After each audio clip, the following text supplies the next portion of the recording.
महायुतीतील जे काही विषय आहेत ते वरिष्ठ पातळीवर बोलणं चालू आहे. लवकरच मुख्यमंत्री देवेंद्र फडणवीस साहेब, महाराष्ट्राचे उपमुख्यमंत्री एकनाथजी शिंदे साहेब आणि अजित पवार साहेब हे ह्या सगळ्या विषयावर तोडगा काढतील आणि शहरातील रस्त्यांची कामे लवकरच चालू होतील. आणि राहिला प्रश्न महाविकास आघाडीचा, तर महाविकास आघाडीचे जे नेते आहेत समजा जिल्ह्यातील ओमप्रकाश राजे निंबाळकर, ह्यांना एक माझी विनंती आहे की आपण कुठेतरी विकासाचं राजकारण करावं. कायम आपण कुरघोड्या करत बसता राणादादांनी आणलेला निधी कसा अडवता येईल आणि त्याबद्दल कसे प्रश्न निर्माण करता येतील आणि जनतेत भ्रम कसा तयार करता येईल, हा प्रयत्न आपण आता बंद करावा. जनता खूप हुशार झालेली आहे. आपण कुठेतरी विकासाचं राजकारण करावं. आपण आपलं ध्येय धोरण मांडावे जनतेसमोर.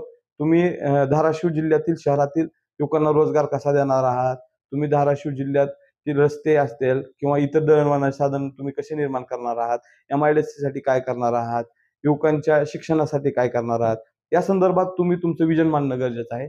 हे सगळं सोडून देऊन तुम्ही फक्त सहानुभूतीचं राजकारण आणि विकासाला खीळ घालणे आणि अधिकाऱ्यांना दबाव तंत्र आणणे याशिवाय तुम्ही दुसरं काही करत नाहीत.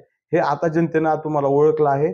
तरी तुम्ही हे सर्व बंद करून धाराशिव तुम्हाला जे जिल्ह्यातील जनतेने खासदारकीला निवडून दिलेला आहे आणि तुम्ही आज जे खासदार म्हणून वावरता, याचा तुम्ही या सर्व कुरघोडी करण्यापेक्षा जिल्ह्यातील युवकांसाठी काहीतरी करणं, महिलांसाठी काहीतरी करणं गरजेचं आहे. तुम्ही तुमचं विजन मांडा. शहरातील रस्त्याच्या दुरुस्तीसाठी जर माननीय आमदार राणा जगजितसिंह पाटील साहेबांनी 140 कोटी निधी आणलेला आहे, तर तुम्हाला जर ते एवढं त्याचं हे होत असेल तर तुम्ही 150 कोटी रुपये आणून त्यांच्याशी स्पर्धा करा. पण तुम्ही यात कुरघोडी करायचं बंद करा आणि धाराशिव शहराला खड्डेमुक्त होण्यासाठी मदत करा.